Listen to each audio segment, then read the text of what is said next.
अस्सलाम वालेकुम। Welcome to एमराद। दोस्तों, दो बड़ी डेवलपमेंट्स पर बात करने जा रहे हैं। तो पहली डेवलपमेंट की बात करेंगे वो GF-17 एयरक्राफ्ट की आज़रबाईजान को डिलीवरी को लेकर है, और दूसरी जो डेवलपमेंट है वो पाकिस्तान और तालिबान यानी कि अफगान तालिबान के दरमियान पीस ट्रूस को लेकर है। और उसमें तुर्की और कतर की वजह से जो एक इंडिया का बहुत बड़ा प्लान था टू फ्रंट वॉर का, वो हम कह सकते हैं कि या तो वो फेल हुआ है या वक्ती तौर पर रुक गया है। तो आने वाले वक्त में पाकिस्तान को किस किस्म की स्ट्रेटजीज की जरूरत होगी इस तरह के मामलात से निपटने के लिए। दोस्तों, पहले टॉपिक की तरफ आ जाएं तो रिसेंटली 3 GF-17 थंडर एयरक्राफ्ट देखे गए हैं आज़रबाईजान में। तो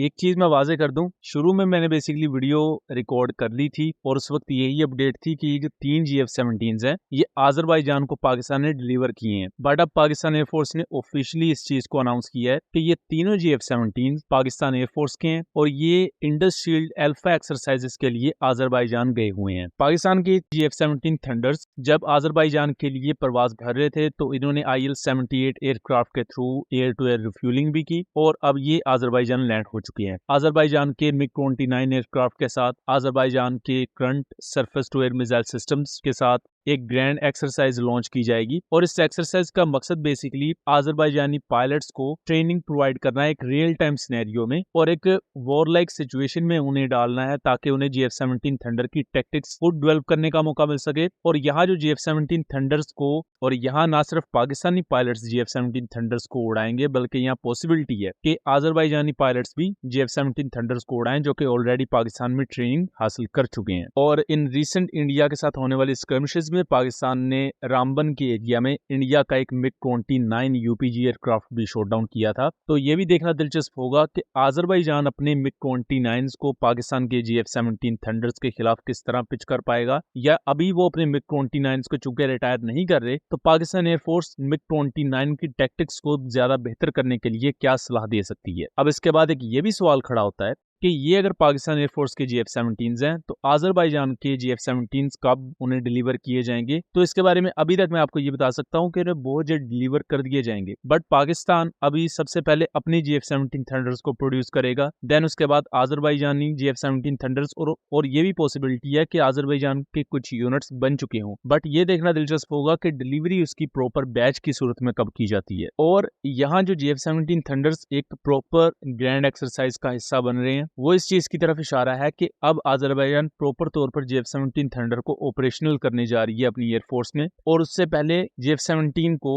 एक वॉर गेम में वो अपनी एयरफोर्स में डिप्लॉय करना चाहते हैं या ऑपरेशनलाइज करना चाहते हैं। आज़रबाईजान में ये जो 3 GF-17 थंडर देखे गए हैं इनमें 2 GF-17C हैं जिन्हें GF-17 ब्लॉक 3 कहा जाता है, और एक के बारे में कहा जा रहा है कि ये GF-17D वेरिएंट है। जो D वेरिएंट है ये बुनियादी तौर पर GF-17 ब्रेवो का ही अपग्रेडेड वेरिएंट है जिसमें ब्लॉक 3 के तमाम कंपोनेंट्स को ऐड कर दिया जाता है। जो इनिशियल GF-17B थे या ब्रेवो वेरिएंट थे ये twin seat lead in fighter trainer थे, लेकिन इनमें जो टेक्नोलॉजी, जो रेडार, जो मिशन कंप्यूटर सिस्टम यूज किया गया था वो GF-17 ब्लॉक 2 स्टैंडर्ड का था, क्योंकि उस वक्त GF-17 ब्लॉक 2 की टेक्नोलॉजीज अवेलेबल थी और ब्लॉक 3 की टेक्नोलॉजीज पर ट्रायल्स चल रहे थे। फिर पाकिस्तान ने ये फैसला किया कि वक्त के साथ अपने जितने भी पुराने GF-17 थंडर्स हैं उन्हें ब्लॉक 3 स्टैंडर्ड पर अपग्रेड कर दिया जाएगा, यानी कि ब्लॉक 3 वाली ही हेड अप डिस्प्ले, उसी का compatible upgraded cockpit, then mission computer system, और इस तरह वो PL-15 और दूसरे नए हाईटेक वेपन्स भी फायर करने के काबिल होंगे। तो जो GF-17 ब्रेवो की पर्टिकुलर अपग्रेड थी ब्लॉक 3 स्टैंडर्ड पर उसे GF-17D का नाम दे दिया गया। तो यहाँ जो ये GF-17 है ट्विन सीट, ये बेसिकली ब्लॉक 3 स्टैंडर्ड का ट्विन सीट वेरिएंट है जिसे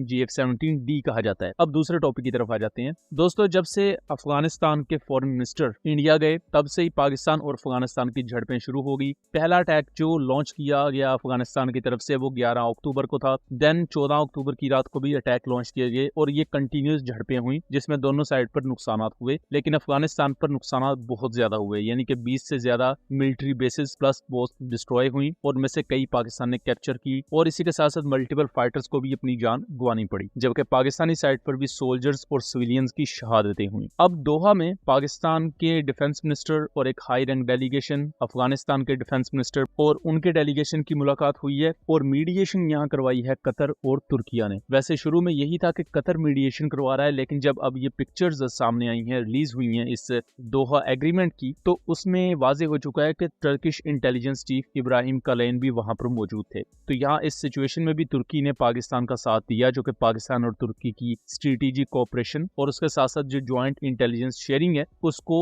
डिस्प्ले करता है। यहाँ मैं बता दूं कि मुख्तलिफ हाई स्टेक टेररिस्ट को लेकर पाकिस्तान और तुर्की ज्वाइंट इंटेलिजेंस शेयरिंग भी करते हैं, क्योंकि मल्टीपल ISKP या दाइश के टेररिस्ट तुर्किया में भी या बल्कान के रीजन में होते हैं, तो उनकी इंटेलिजेंस पाकिस्तान को तुर्किया के थ्रू मिलती है। और इंडिया ने जिस कॉन्टेक्स्ट में अफगानिस्तान को इस्तेमाल किया था कि पाकिस्तान के खिलाफ एक 2 फ्रंट वॉर वेज की जाएगी, कि एक तरफ से अगर अफगानिस्तान अटैक करता है तो हमने देखा कि दूसरी तरफ से इंडिया ने भी ड्रोन्स भेजे पाकिस्तान में, और उनका मकसद सेम ही था कि पाकिस्तान की कैपेबिलिटीज को डाइवर्ट किया जाए और उन्हें फिर टेस्ट किया जाए कि वो किस तरह एक थ्रेट के खिलाफ रिस्पॉन्ड करेंगे। बट पाकिस्तान ने वो इंडियन ड्रोन भी शॉट डाउन किया थ्रू इलेक्ट्रॉनिक वॉरफेयर सिस्टम, और अफगानिस्तान की इस जारहियत का भी जवाब दिया। अब टर्किश इंटेलिजेंस चीफ के होते हुए पाकिस्तान ने वहां तमाम सबूत भी प्रेजेंट किए हैं कि किस तरह अफगानिस्तान से मुख्तलिफ टेररिस्ट आते हैं, उनकी वीडियोस, उनकी जो ऑफिशियल डॉक्यूमेंट्स हैं वो तमाम अफगान तालिबान को दिखाए गए। अभी तक ये फैसला किया गया है कि अफगानिस्तान और पाकिस्तान एक जॉइंट वर्किंग कमेटी बनाएंगे, जो कि बेसिकली डिफेंस के डोमेन में ही होगी, और उसका काम जॉइंट बॉर्डर प्रोटेक्शन होगा, यानी कि बॉर्डर पर इन्फिल्ट्रेशन अफगानिस्तान की तरफ से अगर होगी तो अफगान तालिबान उसको रोकेंगे और TTP को वो सपोर्ट नहीं करेंगे। अब वक्ती तौर पर ऐसा लग रहा है कि इंडिया का वो जो 2 फ्रंट वॉर वाला एक प्लान था पाकिस्तान के खिलाफ वो फेल हो चुका है। बट यहाँ ये चीज भी समझने की जरूरत है कि अफगान तालिबान ने यहाँ ये भी कहा है कि वो TTP को अभी प्रॉपर तरीके से काबू नहीं कर सकते, क्योंकि उनके पास अभी इतने वसाइल नहीं है। तो ये भी एक चीज हो सकती है कि वक्ती तौर पर अभी हमें थोड़ा सा सुकून देखने को मिले,